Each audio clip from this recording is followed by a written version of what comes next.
नमस्कार. रामकृष्ण हरी मंडळी, श्री स्वामी समर्थ. आता कोजागिरी पौर्णिमा आहे. पौर्णिमा 2 दिवस आहे, सोमवार आणि मंगळवार. तर सोमवारी पौर्णिमा लागत आहे 6 तारखेला दुपारी 12:23 पौर्णिमेला सुरुवात होत आहे. तर बघा, आपल्याला कोजागिरी पौर्णिमा ही सोमवारी म्हणजेच रात्री साजरी करायची आहे. पण साजरी करताना त्याआधी तुम्हाला कोजागिरी पौर्णिमेची कथा माहीत आहे का? बघा, लक्ष्मी प्राप्तीसाठी आणि प्राप्त लक्ष्मीसाठी आपण कोजागिरी पौर्णिमा नक्कीच साजरी करावी. ज्या कोणत्या सेवा आहेत 12 ते 12:39 आपण ह्या सेवा सगळ्या उरकायच्या असतात. तर त्या सेवा नक्की कोणत्या आहेत आणि त्या संदर्भात एक छोटीशी कथा देखील आहे, ती मी तुम्हाला थोडक्यात सांगण्याचा प्रयत्न करते. बघा, लक्ष्मी माता ज्या घरात येते त्या घरात पैशाची कधीहीच कमतरता भासत नाही. पण ज्या घरात अलक्ष्मी म्हणजेच लक्ष्मी मातेची मोठी बहीण, तिला अक्कबाईचा फेरा म्हणतात. हा फेरा जर एखाद्या घरावर पडला तर त्या घरात मात्र काहीही राहत नाही. त्यासाठी लक्ष्मी प्राप्ती आपल्याला होण्यासाठी आपण वर्षभरातून ही सेवा आपल्याला एकदाच करावी लागते. त्यासाठी ही सेवा सर्वांनी करावी. बघा, त्या संदर्भात एक छोटी कथा आहे की एका गावात एक अत्यंत गरीब माणूस राहत होता. एक दिवस त्याच्या पत्नीसोबत भांडण झाले. त्यानंतर तो माणूस पैसे मिळवण्यासाठी घराबाहेर पडला. दिवसभर उपाशी पोटीच फिरत संध्याकाळी समुद्राच्या काठाकाठाने तो एका अरण्यात आला.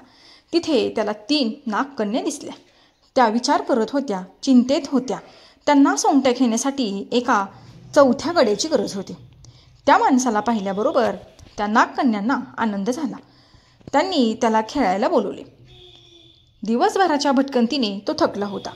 नागकन्यांनी त्याला नारळ पाणी प्यायला दिले. त्यानंतर त्यांना बरे वाटले. त्या नागकन्येबरोबर तोही सोंगट्या खेळायला बसला आणि तो खेळायला तयार झाला. का कुणास ठाऊक खेळताना तो सारखाच हरत होता. त्या दिवशी अश्विन शुद्ध पौर्णिमेची रात्र होती. सर्वत्र गारवारा सुटला होता. सगळीकडे शुभ्र चांदणे पसरले होते.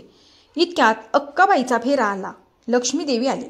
गरीबाला गरिबीमुळे दिवसभर उपवास घडला होता आणि खेळामुळे जागरण होत होते. त्याच्या हातून सहजपणे कोजागिरी व्रताचे पालन झाले होते. लक्ष्मी त्या गरीबावर प्रसन्न झाली. तो गरीब खेळात जिंकू लागला. तो देखणा, उत्साही, राजविंदा दिसू लागला. राजकन्यांनीही त्याला अमाप संपत्ती दिली. नागकन्यांबरोबर त्याचा विवाह झाला. सर्व संपत्ती आणि नागकन्यांना घेऊन तो घरी आला. तेव्हापासून तो कोजागिरीच्या व्रताचे पालन करू लागला. अशी ही थोडक्यात कथा आहे. कोजागिरी पौर्णिमा म्हणजे जागृतीचा उत्सव, वैभवाचा उत्सव, आनंदाचा उत्सव, उल्हासाचा उत्सव. या दिवशी चंद्र स्वतःच्या 16व्या कलेने फुललेला असतो. ज्योतिषशास्त्राच्या दृष्टीने त्या दिवशी चंद्र पृथ्वीच्या अधिक जवळ आलेला असतो. संपूर्ण वर्षात त्या दिवसाचा चंद्र सर्वात मोठा वाटतो. कोजागिरी पौर्णिमेचा चंद्र अधिक आकर्षक वाटतो. चंद्राचा प्रकाश शांत व शीतलही आहे. एवढेच नाही तर तो उपयोगी व उपकारीही असतो. शेतात पडून असलेल्या धान्याला तसेच अनेक प्रकारच्या औषधीच्या गुणांना पुष्टी करण्यात चंद्राचा फार मोठा भाग आहे. भगवान गीतेत सांगतात की पुष्पानी चौषधी सर्व सोमी भूत्वा रसात्मक. याचा अर्थ असा आहे, रसात्मक सोम बनवून मी सर्व औषधींना पुष्टी करतो. या दिवशी सर्वात मोठा मुलगा किंवा मुलगी यांची अश्विनी करतात.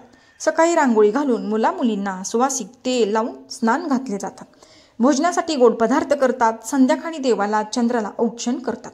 मुलांना ओवाळतात. चंद्राप्रमाणे चांदणे शिंपीत जीवनाची वाटचाल करावी हा बोध आजच्या दिवसापासून घ्यावा.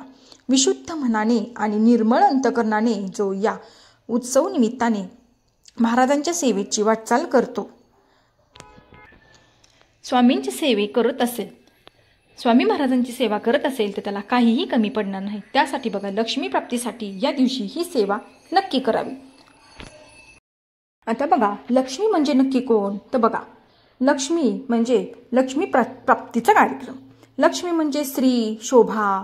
लक्ष्मी अनेक प्रकारची आहे. वित्त लक्ष्मी, गुणलक्ष्मी, लक्ष्मी, भावलक्ष्मी अशा सर्व प्रकारच्या लक्ष्मी जागृत माणसाला मिळते. आळशी, प्रमादी किंवा झोपाळू व्यक्ती प्रत्यक्ष समोर आलेल्या लक्ष्मीलाही ओळखू शकत नाही.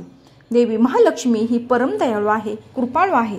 ती हित करणारी आहे. पण या देवीची मोठी बहीण मात्र संकटे आणते, त्रास देते, कटकटी निर्माण करते अशी कल्पना आहे. या मोठ्या बहिणीस अक्काबाई म्हणतात. तिची अवकृपा झाली की लोक म्हणतात अक्काबाईचा फेरा आला. ही अक्काबाई पौर्णिमेच्या दिवशी अनेक घरावरून फिरत असते. कोण झोपले कोण जागा आहे हे ती पाहत असते. झोपलेल्या अळशी लोकांवर ती रागवते, पण जे जागरण करतात त्यांना सुख समाधान संपत्ती लाभते असे म्हणतात. कोण जागतोय को जागरती यावरून पौर्णिमेला कोजागिरी हे नाव पडले. याच पौर्णिमेच्या रात्री देवांचा राजा इंद्र पृथ्वीवर फिरत असतो आणि पूजा कोण करीत आहे किंवा नाही हे ते पाहत असतो. वारंवार तो कोजागरती असे विचारतो. यावरून हे नाव रूढ झाले आहे कोजागिरी.